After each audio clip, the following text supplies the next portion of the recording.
Hello, and welcome to the first instalment of what we intend to be an occasional podcast called I Wish I Hadn't. I'm Dave Hill. And I'm John Wyatt. As you can tell from our names, David and Jonathan, we were born in the 1950s, so we've had many years to accumulate embarrassing moments which we now feel happy to share. The dictionary defines regret as a sorrowful remembrance, a sense of loss. But we're not in the business of sorrow and loss here. We're dealing with those things in life that we might wish had been otherwise, but which we're prepared to own up to. To see the funny side of a terrible haircut, that embarrassing crush you had in school, the film you wish you'd never seen, the 8 rum and blacks you sicked up in your mum's car. This week's dip into the Tupperware container of past faux pas, for non-French speakers that's a pratfall, is on the theme of fashion. Now, David, I don't think that either you or I would ever consider ourselves to be leaders of fashion icons, would we? No, certainly not. I don't think either you or I have ever worn something that people admired, that people came up to us and said, "Where did you get that? I must have one." In fact, if they had said, "Where did you get that?" it'd be with a view to avoiding that shop at all costs, basically, exactly. wouldn't it? Yeah, quite agree. Yeah, no, but you suggested this topic. I did. Fashion. So this kind of makes me think that you have somewhere in your past some terrible memories. I do. I've a number of fashion disasters, shall we say. The first of which, the one that always comes to my mind, is on the subject of footwear. Mm-hmm. And if you sort of cast your mind back to the mid-70s, I suppose we spent a lot of our time in sort of what we used to call plimsolls or trainers in those days. They weren't really fashionable trainers, were they? Do you remember chucker boots? Chucker boots, yes, I do remember somebody that. threw up in his chucker boots. Yeah. He probably wished he hadn't done that. Yeah, and desert boots as well. Desert boots, which was like a sort of a suedey material. It was, wasn't it? Yeah, made your feet sweat something terrible. It did. Yeah. On this particular occasion, this was me thinking that I'd like to upgrade my footwear to become far more sort of cool and trendy. And at the time, the sort of the in footwear for, well, I certainly thought for men, but certainly for women as well, were clogs. I can see you on women, not men. I don't remember men wearing clogs. Well, except in Holland. I can think of one who did. That was me. But it was the purchase of these clogs was quite an event, because I'd saved up a little bit of money and decided to go into Birmingham to a place what's known as Corporation Street. There was a little underground shopping area there called Oasis, which was there for many years, and it was a sort of place that smelt of patchouli oil. Oh, yes. And you know the place, the cool. sort of place. I mean, really good. Yeah. You smelled patchouli and immediately assumed that someone was smoking a naughty cigarette and trying to hide the smell. Afghan coats. They were for sale in Oasis. Oh, yes. Yeah. And in this particular shop that I went to, they were selling the clogs as well, and they were definitely male clogs. They weren't specifically for, were they size for specific, ladies. Or did you just have a large thing that just fitted on the end of your foot? A block of wood. They were made in such a way that they almost had a sort of a threatening look about them, should we say? A macho clog, if you like. A Birmingham arm.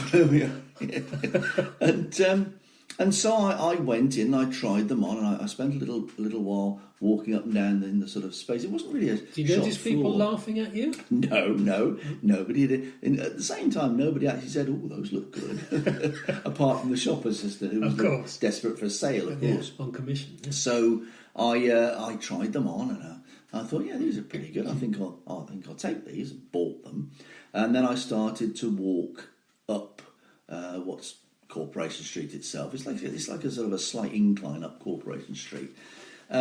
Now, I say walk up there, but I didn't really walk up there because I was stumbling out of them most of the time. I almost a mince, yes, but certainly I was my foot was coming out and going on to dog ends and stuff like this because I couldn't keep them on. You know, I don't know if you remember wearing clogs yourself at any point. Never worn clogs, no. But you do have to scrunch your toes up in the front to keep them on your foot, which is what I did. And as I was walking up there, I was thinking, this this isn't really working. I'm not comfortable with these at all. So when I got to the top of Corporation Despite Street, the fact that everybody going by was saying, "Whoa, look at his feet." if only they had. If only they had. So I got to the top. I removed the clogs, put them in the plastic bag which held my sort of trainers. Put my trainers back on, got on the bus, and went home with them in the bag. Now you may be asking yourself, why on earth didn't he take them back? Well, I'm afraid that being a sort of a shy lad, I was far too embarrassed to even think about saying, "Can I have my money back, please?" So I'm afraid the clogs went back in the bag, stayed in the bottom of the wardrobe. They were in the wardrobe for a long time, probably still in the bag, and eventually, when I moved house, You they couldn't give them to got charity. Nobody else would. no, nobody else would want them at all. So yes, they went with the move from the house. Basically, that was it. Yeah. I mean, I've also worn very ill-fitting pairs of shoes, ones that have brought up blisters, and I mean that's just why I actually do spend money on shoes, not on anything else. But, but I do spend money on. But having sort of made a fool of me over my clogs, I think we ought to bring up the subject of you and your sailcloth outfit from school, because it is still one of my favourite memories. Is the sailcloth outfit? So do enlighten us, John. We were probably about 14, yes, weren't we? And I managed to persuade two girls who were probably doing home economics or something in those days. While we did metalwork or something. Metalwork or woodwork. Exactly. Yes. I mean, it was very gender specific in those days. Oh yes, yes, very much so. And I managed to persuade them to make me a pair of trousers, a sort of bell-bottom trousers, in unfortunately the lighter material, so they were rather sort of revealing. Was there anything there to reveal at all? Not at 14, no, like a couple of marbles really, and a chipolata, and another girl to make me a kaftan top. I must have got a pattern from somewhere, Simplicity, I would imagine. Possibly. Simplicity. That describes me at the time. It was probably one of their biggest sellers at the time. It probably was a kaftan, because it had slightly flared sleeves. Nice. And it was just a sort of a fairly straightforward, straight down piece of material, very heavy material, completely impractical. So the blue trousers, the very skimpy blue trousers, the red top, and my white face above it. So it was. I looked a twat basically. So I wish I hadn't thought of that, and I probably spent some good money persuading them to run it up for me. Yes, Well, I do recall them with great fondness. Yes, I have to say, I think I was probably a little bit jealous at the time of the fact that you were able to look like a sort of a runaway from the circus. The rest of us were walking around in our ordinary jeans. I think there was an element of lust involved too, because the two girls, I think I sort of had hopes that they would not only, dress me, but ultimately undress me, and never came to that. Never came to that. Well, not 14 anyway. No, definitely exactly. not. No, especially not with two marbles and a chipolata in those very skimpy trousers. Indeed. Yeah. So, how about let's see? We've done a little bit about clothes and started on shoes, but I think we need to talk about hairstyles at some point. Yeah, what was the hairstyle, Dave? I can't remember. Well, we did talk.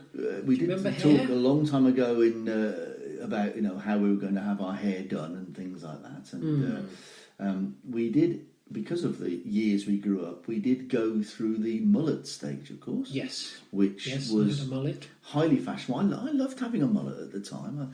I think that the sweatiness on the back of your neck let you know that there was hair there, basically. I was never particularly fond of my mullet. I mean, do you remember those things some people had a little thin strand of hair that was longer on one side. Yes. Never went for a man when I was past having hair by that stage. No. And also facial hair, your moustache. My moustache, yes, I had that I had that for years and years. Do you know how it started, that moustache? No. My roommate at college and I decided, after a few pints one Friday, I think it was, one Friday evening in the bar, that we would have a moustache growing competition and see who could grow the most luxuriant moustache the quickest. And so this started on the Friday night. He went back home to see his girlfriend on the Saturday.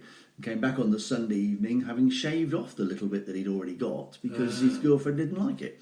Really? And I thought, well, I don't mind it. I'm not particularly being forced by anybody to shave it off. I'm going to be my own man. And you I kept will it for grow my years and moustache. years I and kept years. it for years and years and years. Yeah. It came off at various times, but I liked it best when you had the handlebar moustache, like a Second World War fighter ace. Yeah, it grew out, wider than your ears. But I did have it for a long, long time, and in fact, when I got married, my wedding photograph has me with a moustache, and my granddaughter looked at it and asked me why I'd worn a false moustache for the wedding. Yeah, well because she spotted. couldn't understand how anybody could possibly wear actually grow a moustache. I can remember having fun when I shaved off a beard, because I sort of shaved it off firstly into a Bandido moustache and then a Hitler moustache. Yes, and I was kind of tempted to keep that, but it probably wouldn't.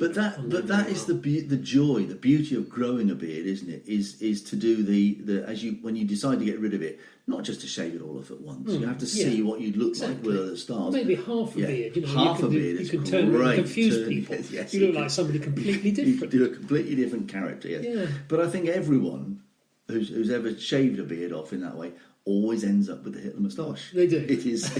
It's yeah. de rigueur. Yeah, Really I don't regret the Hitler moustache. I would have regretted it if I'd kept it, but it's the last bit to go. Yeah, absolutely. Yes. Yeah. So what about other fashion mistakes? Oh, other fashion mistakes. I think trousers. I bought various pairs of trousers which have not suited me particularly in the past.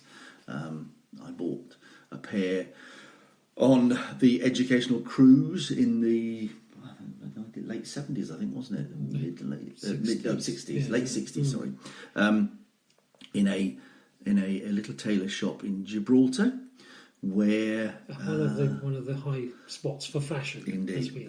Indeed, absolutely, and they were very, very tight on me. But I was determined to buy a pair of trousers. There were no others in the shop that even remotely fitted me, so I bought them. And was that because you had a massive arse or something? It was basically because they were a size too small, easily for me, even though I was thin at the time, and they made it impossible to. Well, certainly not to dance. Almost impossible to move that evening when we went to the disco on board the ship, and they're another fashion item that was worn once, came home, and never saw the light of day again. Trousers. I mean, tight trousers are just the worst, aren't they? I've bought pairs of trousers that just literally constrict you. You can not really do anything in them. You just can't wait to take them off. That's the joy of taking them off. Absolutely. Yes. Yeah. Anything else that we've not talked about so far? Well, I could tell you about my ski outfit. Yes, my I'd very like to hear first about your ski outfit, please. My very first skiing outfit was not salopettes. It was not an all-in-one. What are salopettes? Salopettes are the sort of the thick quilted trousers with strap, like a dungaree strap on them. Oh yeah. That you then wear a jacket on top of. Yeah. Sort of like lederhosen with long legs. Yes, indeed, yeah, but except they're sort of padded and not quite as cool as lederhosen. no, not cool. Yeah, but everyone else on the ski slopes was wearing these, but I was not very well off at the time, and so I decided I'd put my own ski outfit together, which consisted of a pair of brown corduroy trousers and an ordinary anorak basically, and my green and white striped Yeovil Town football supporters hat. And because I knew that it was going to be snowy and cold and probably a bit wet as well, I went to a sort of an outdoor supply shop, a Millets of some sort, bought a can of waterproof spray and sprayed them on a hanger so that they were supposedly waterproof, which they worked a little bit as, but I did again stand out on the slopes because everyone else was looking very cool in their beautifully coutured outfits, and I was. I bet you didn't have a lot of luck at the après ski, did you? No. I was more shunned than. I think the one advantage of that outfit is that had there been an avalanche and you'd been buried, they would have known where you were from the little bobbly Yeovil bobbly town hat sticking out of the just snow. sticking out of the top of the snow. Of the snow. Yeah, definitely. Yeah. Knitwear. Knitwear. Knitwear. Yes. Yes. If I take you back to the again, the 70s, where Starsky and Hutch was the programme du jour on the TV. And Paul Michael Glaser, as Starsky, had a fabulous knitted cardigan with big buttons on it. And he used to wear this in every episode at some point, and I thought, I'd love one of those. Couldn't afford to send off for one. I didn't even know where you'd get one from, to Could be be honest. practical. See, they were in Florida, weren't they? Well, they were in New York. You're thinking of Miami Vice. I think. Oh, okay, right, yeah. But you're getting your crime-fighting periods mixed up. It was there. a long time ago. Yeah. So I persuaded my dear Gran to knit me one, and she knitted me a thick, chunky black cardigan. It had collars on it, if I remember right, as well. It's not just. Did she just make this up as she went along, or did she have a I think she was the sort of knitter who could make. She could knit a jumper. She made Paul Michael Glaser his. She might have done. So anyway, she knitted me this cardigan. It took about 2.5, 3 weeks. And I went out in it thinking I was going to really look just the bee's knees in it. And I went out, it was a nice, quite a fine day. So I was probably a bit sweaty in it anyway because it was too hot to wear. And then, of course, it clouded over and the rain started to come, or drizzly rain started to come. At which point this lovely cardigan started to extend itself down my thighs, and the weight of it took it to my knees, and my sleeves got so long I had to roll them up 3 times before they would they were I was able to get home in them, and I sort of went home a lot quicker than my sashaying down the road had been in the beginning, because I didn't want to be seen in this thing. So Never wore that again. Never wore it again. No, it never came back to the shape it should be or anything. No, not at all. Would have fitted a gibbon maybe. Almost certainly. I just looked like a sort of a cartoon illustration of some poor child who had hand-me-down clothes and had got his big sisters. Have you ever had any washing mistakes? Where you put the wrong colour in, and you discovered that it's ruined the rest of your. Oh, I've had. I did have. Certainly, I had a cricket jumper that everything that came comes out pink. Yeah, that came out pink. I also, when I was working in a school in Birmingham, I shared a house with a lady, and she used to take her washing and my washing in, because rather than dry it in the house and use her electricity, we used to use these rather large industrial tumble dryers, which was for the school football kits and stuff like that. And she used to say, will you go and chuck our washing in the tumble dryer and we'll collect it at break time? And it was supposed to be, I didn't realise you had to put it on a timer, so I just put it on in the tumble dryer and left it. And then so I suppose about 2 hours later, really, she went down and she discovered that this tumble dryer had been on all that time and everything had shrunk ridiculously. And being the sort of person that she was, she appeared at my classroom door where I was teaching and pushed the door open, and her hand came in holding a bra that looked like it would have fitted a Barbie doll, and said, "Mr. Hill, what have you done to my bra?" And I said, "Okay, oops." Yeah. I bet your class enjoyed that one. Yeah. And then, of course, we both had the misfortune of wearing shorts a day longer than we shouldn't have done, didn't we? Yes, because at primary school you wore shorts. At secondary school we had the option to wear long trousers or shorts, or our parents probably saw the or shorts bit and thought, well, carry on. Not buying trousers yet. Not buying trousers yet. Yeah, no, absolutely not. No. So when we turned up at secondary school the first day, the shame as we stood in the was corner of the horrendous, playground. yes. Obviously at different ends of the playgrounds, we didn't really know each other then, but both of us in our short trousers, gazing round at the multitude of young 11-year-olds in their long trousers. All the cool 11-year-olds wearing long trousers, and we were there. Yeah, I think it obviously set something off, because cool is not a description we'd ever have used for ourselves. Is it? I don't think we'd ever been called cool, actually, or fashionable, as I said. Really, no. I think that's passed us by. So there are plenty of reasons to regret things that we've worn in the past. But one of the themes of this podcast is that at the end, a genie enters the room and says, you are able to erase one of those regrets from the past. Now, which one would it be? I'm just going to remove this from your past. I'm not going to make you cool because that's impossible. Yeah. But if you want to remove the incident of the wet cardigan, the ski slope fiasco, the clogs. They've got to be. The clogs are high on the list. They are pushing and saying, "Us, please, take us, take us." Yeah. I think because it's a good anecdote. I'd like to hang on to the clogs because I can. Okay. I managed to get away with that. I think for the embarrassment factor.